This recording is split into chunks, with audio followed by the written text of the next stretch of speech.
You will hear a number of different recordings and you will have to answer questions on what you hear. There will be time for you to read the instructions and questions, and you will have a chance to check your work. All the recordings will be played once only. The test is in 4 sections. At the end of the test, you will be given 10 minutes to transfer your answers to an answer sheet. Now turn to Section 1. Section 1. You will hear a woman phoning to inquire about exhibition information. First, you have some time to look at questions 1 to 4.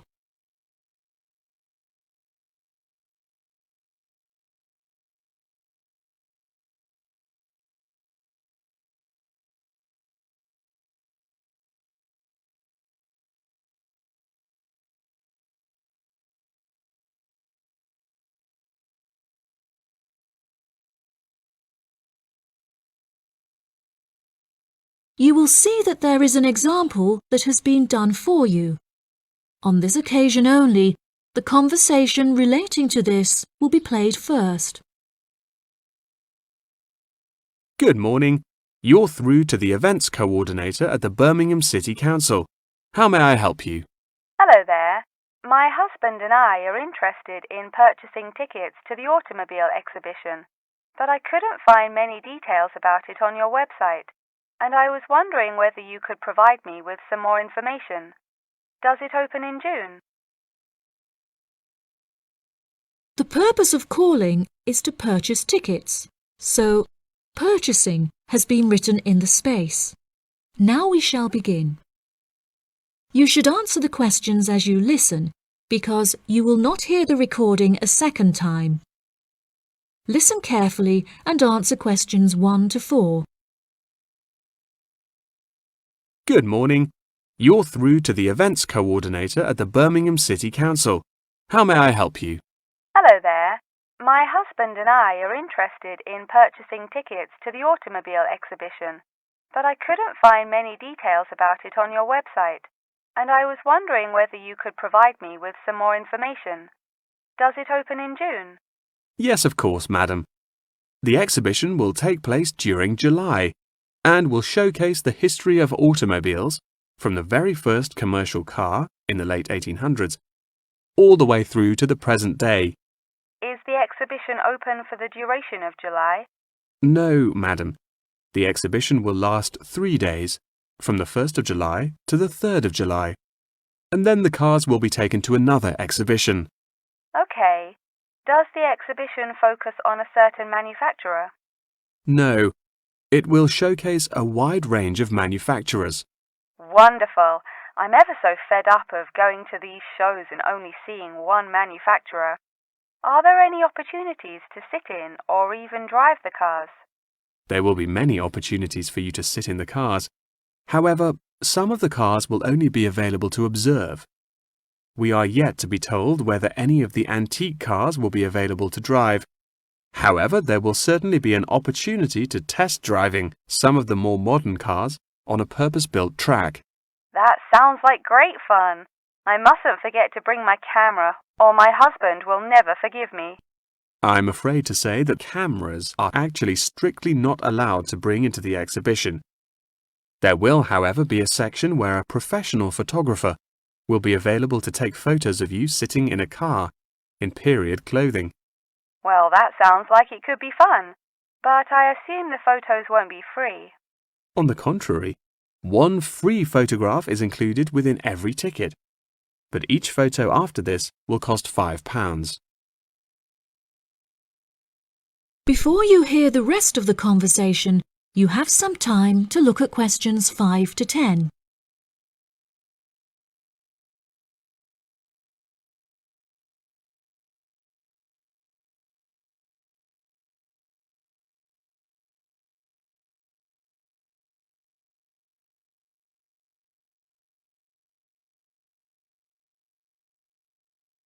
Now listen and answer questions 5 to 10. That's a nice surprise. Not many things are free anymore. I've been asking around about the ticket prices, but I haven't yet had a definite answer. Is it correct that the tickets are £100, whether you buy them now or on arrival? I'm afraid not. If you buy the ticket in advance, the price is £110, but it's £165 on the door. Oh, goodness. I suppose I'd best pay for them now then. Is it possible to buy tickets from you now over the phone? Yes, of course, madam. I'll transfer you to the box office manager, Mark Edgeworth. That's EDGEWORTH.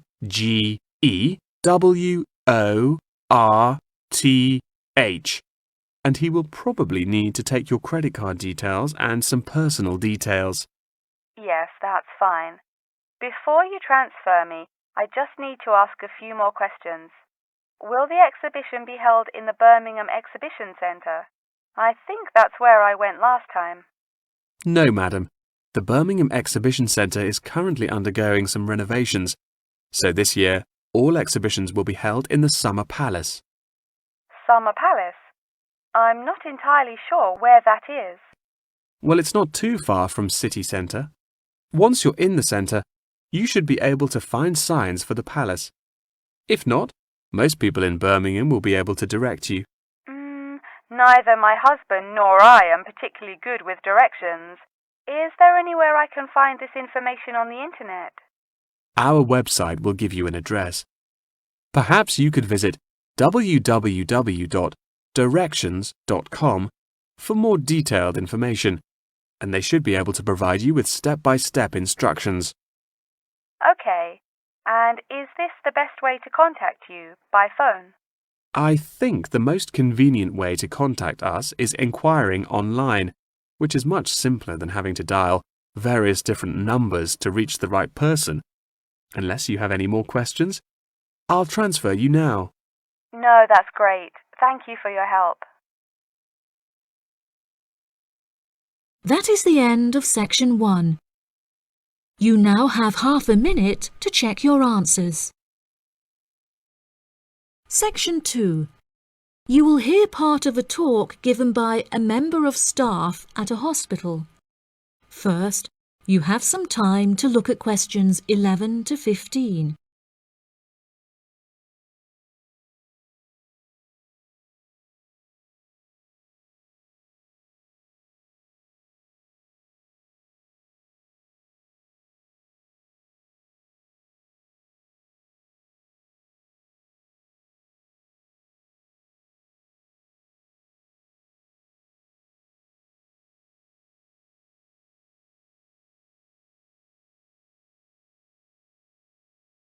Now listen carefully and answer questions 11 to 15.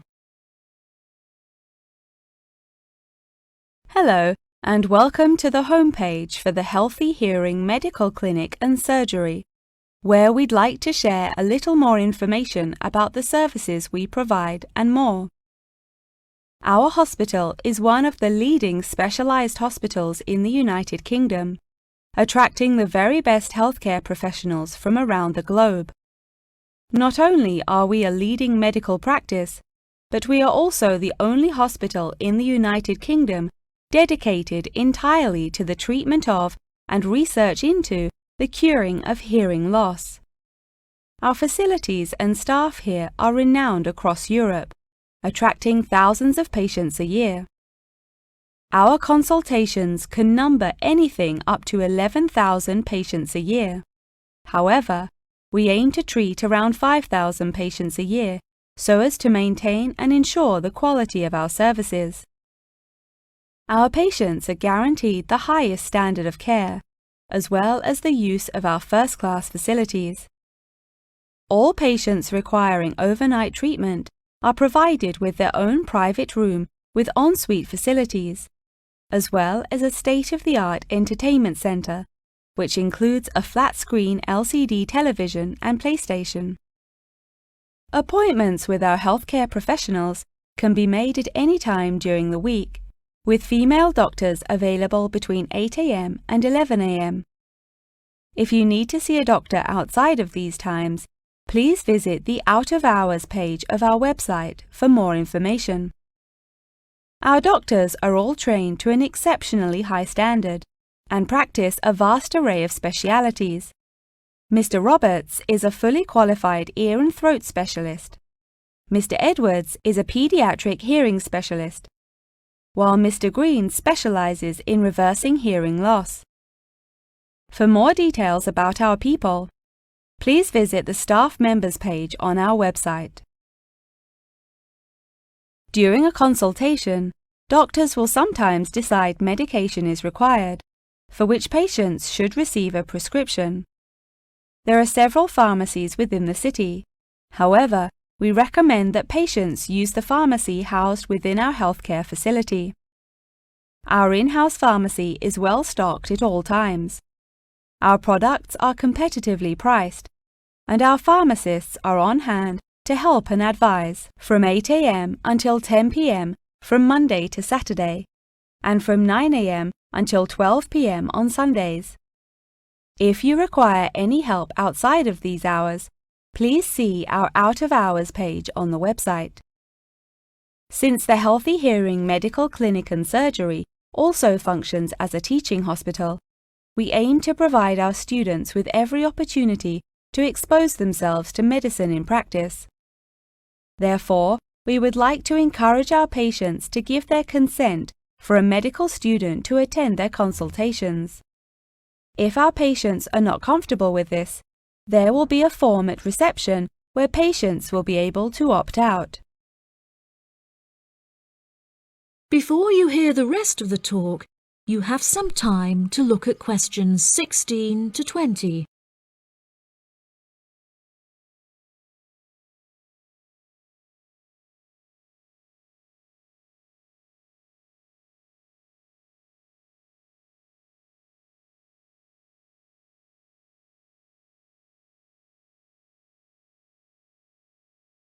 Now listen and answer questions 16 to 20. Now, please look at the map I've given you of the Healthy Hearing Medical Clinic and Surgery.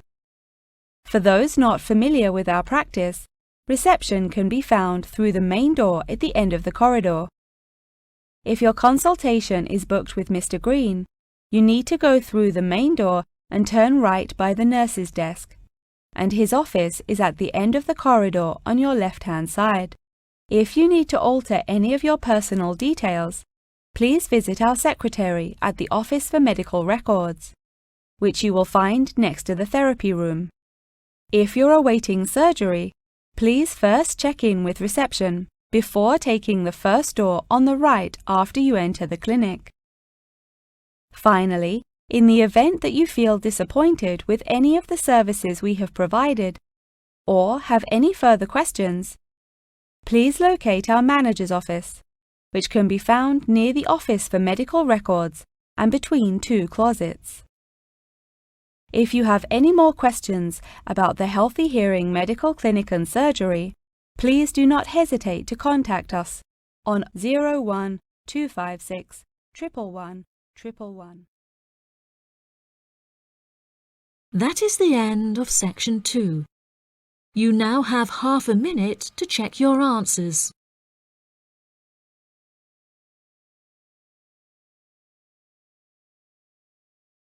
Section 3. You will hear Jim and Jane, two students, talking about their professor's lecture. First, you have some time to look at questions 21 to 25.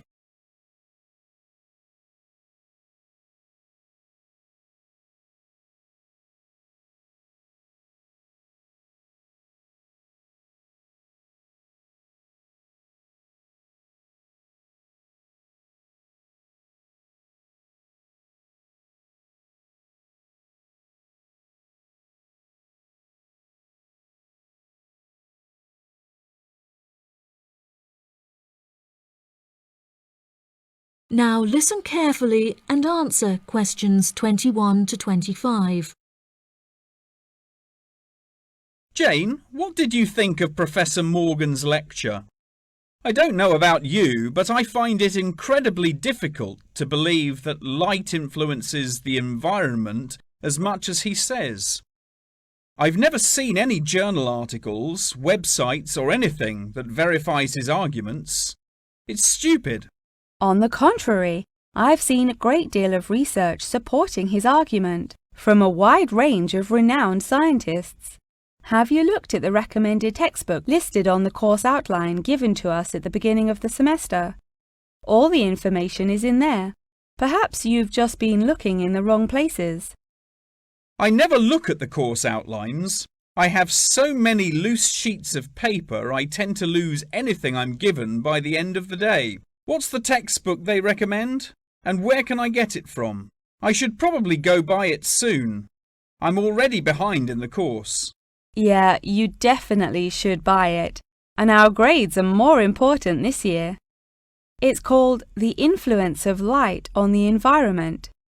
You should be able to find it in the bookshop on campus. If not, they'll order it within 2 weeks. In the meantime, you should read up on Ken Simpson's work. He argues that in order to protect natural habitats, governments should endeavour to turn off lights in cities at night. Well, that's controversial. I doubt any government would be willing to do that any time soon. I imagine roads would become quite dangerous without street lighting. For this issue, Dave Kepler suggests they could just replace the existing lights with more environmentally friendly bulbs. They could even install solar-powered lights. That way, roads will be more eco-friendly while maintaining safety. Although I guess they wouldn't be particularly effective in colder countries, especially during the winter. That's quite a good idea, actually. The price of solar power is supposed to be on par with electricity within the next few decades, and it was on the news this morning. I've also heard that, according to Sharon Gray, in countries with more sunlight, insect-eating animals tend to be smaller in size. Since there are fewer insects, and the remaining insects produced a smaller number of eggs. Yeah, I think I read somewhere that sunlight also has a negative effect on the quality of water, but I'm not sure I believe it. In many hot countries, particularly developing countries, there is a lot of water pollution caused by factories rather than sunlight. Nevertheless, Maria Jackson says that in direct sunlight, the surface of the water becomes more translucent. Therefore, it affects the amount of sunlight that aquatic insects can absorb. Not much research has been undertaken to prove Jackson's theory, but it seems to have been widely accepted anyway. I've never heard of that. I'll have to look it up on Google. The only other theory I've studied is Barbara Swallow's study on how declined insect population adversely affects the frog population. Not that I'm complaining. I hate insects, especially spiders. You have arachnophobia? I never would have guessed. Didn't your brother have a pet black widow spider? Yes, he did, and I hated it. It escaped from its cage once, and we never found it. I had nightmares for months. Before you hear the rest of the conversation, you have some time to look at questions 26 to 30.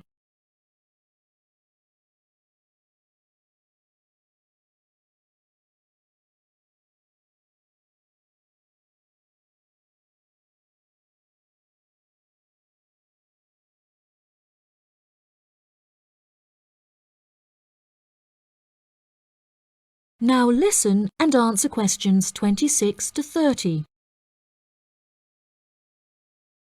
Okay, now I'm getting goosebumps. Let's change the subject.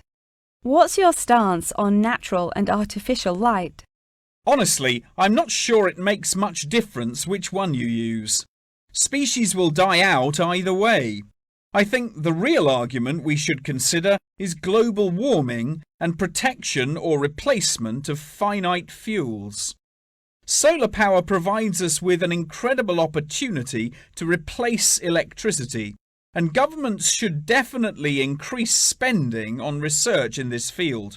The theories discussed in our lectures, like Simpson's and Gray's, are so vague and lack proof, so I don't understand why we even study them. I see what you mean. I don't like learning unsupported theories for exams, and I'd rather spend my time learning something else. For example, I'd be much more interested in studying the animals in safari parks than researching migratory birds, particularly the effect of tourists on the quality of life of animals. As we know, every year thousands of visitors will drive in their own vehicles or ride in vehicles provided by the facility to observe freely roaming animals. Yeah, that would be really interesting. Especially those animals living in more tropical countries like Borneo. Following on from that, I want to study how bringing animals over from foreign countries to put in our zoos affects their life expectancy. For example, do you remember when China sent pandas to Edinburgh Zoo? Apparently, one of the pandas became depressed, but it was never explained why. To me, obviously, you can't take an animal out of its natural habitat and put it in a cage on the other side of the world. It just doesn't work. That is the end of section 3. You now have half a minute to check your answers. Section 4. You will hear a talk on the history of football in Great Britain in the 19th century. First, you have some time to look at questions 31 to 40.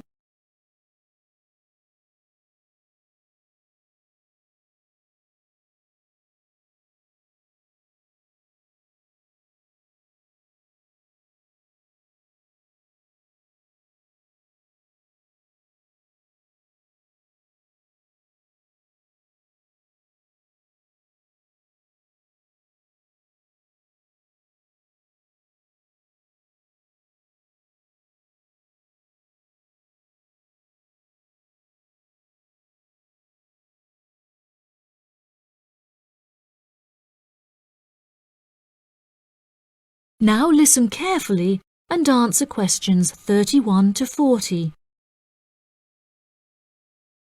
Great Britain is often hailed as the home of football, with talented players travelling from far and wide to play for teams in the English Premier League, one of the most popular football leagues on the planet. Today we are going to take a look back to the 19th century Great Britain, in an attempt to trace the evolution of the beautiful game, as it is now known.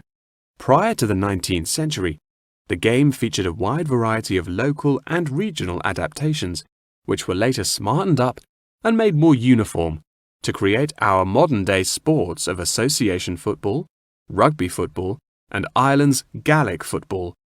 Even up to the mid-19th century, Shrovetide football, or mob football, was still widely practiced.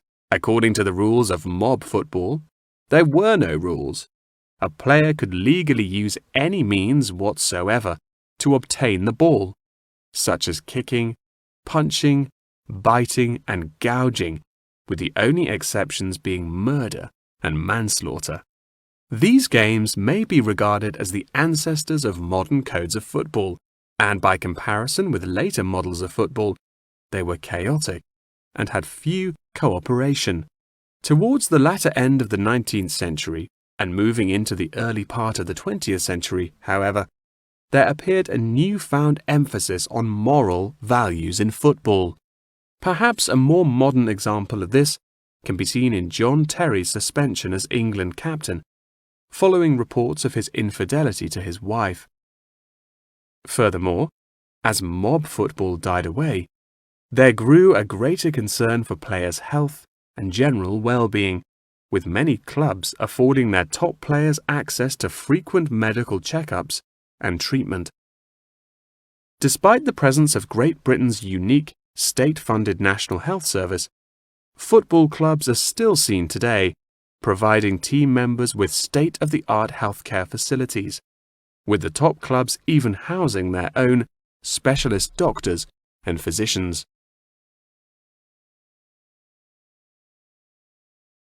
Today, football is a key feature of school children's day-to-day education, particularly for boys. With the help of football associations, all schools in the UK are boasting their own football teams. This mainly comes as a result of pressure put on schools and the government by concerned parents, who felt that football education taught their children valuable lessons and indeed vital life skills, such as teamwork and a drive to succeed. Nowadays, many of the UK's top football clubs provide training facilities and outreach programs in an attempt to educate the nation's aspiring youths. As I previously mentioned, it was only during the 19th century that football in its uniform concept truly began to emerge, with footballers previously playing according to their own versions of the rules. However, it was not until the early 20th century that different players actually began to play according to these standardized rules. Prior to the 19th century, football was played by all the major English public schools, including the likes of Eton College, Winchester College, and Harrow. In 1848, there was a meeting at Cambridge University in an attempt to lay down the laws of football. Present at the meeting were representatives of each of these major public schools, whom each brought a copy of the rules enforced by their own individual school's rules of football. The result of the meeting was what is now known as the Cambridge Rules, thereby uniting the rules from across the country into one simple document. However, the Cambridge Rules were not liked by all, and a new set of rules, Thring's Rules, compounded in the book The Simplest Game, became commonplace among dissenters. Across the country, improvements in infrastructure and public transport had a knock-on effect of dramatically increasing attendance to football games. Football quickly became a social event where spectators would meet friends, drink tea, and chat about the good old days. As football became more and more popular, it was decided that more money should be invested in maintaining the quality of pitches, amongst other things, and there was even talk of installing seating for spectators. However, the question of who was to foot the bill quickly became a divisive issue, with many believing that the government should fund football's development as a national sport. But in the end, the onus fell upon Britain's local and regional football clubs for the funding and development of the Football Association. They became responsible for the upkeep of football grounds, began to pay their best players a small salary, and organised competitions against other local and regional teams. And there began England's Football Association, or the FA, as we know it in its current form, the governing body of football in England. As the FA continued to grow and accumulate greater wealth, it was able to attract more and more talented young men from across the country, before finally accepting professional talent in the early 20th century. Today, football is played at a professional level all over the world. Millions of people regularly go to football stadiums to follow their favourite teams, while billions more watch the game on television or on the internet. That is the end of section 4. You now have half a minute to check your answers.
Hi, this is IELTS Bob.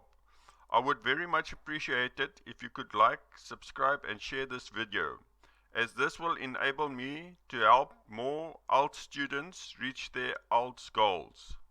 Very much appreciated. Thank you.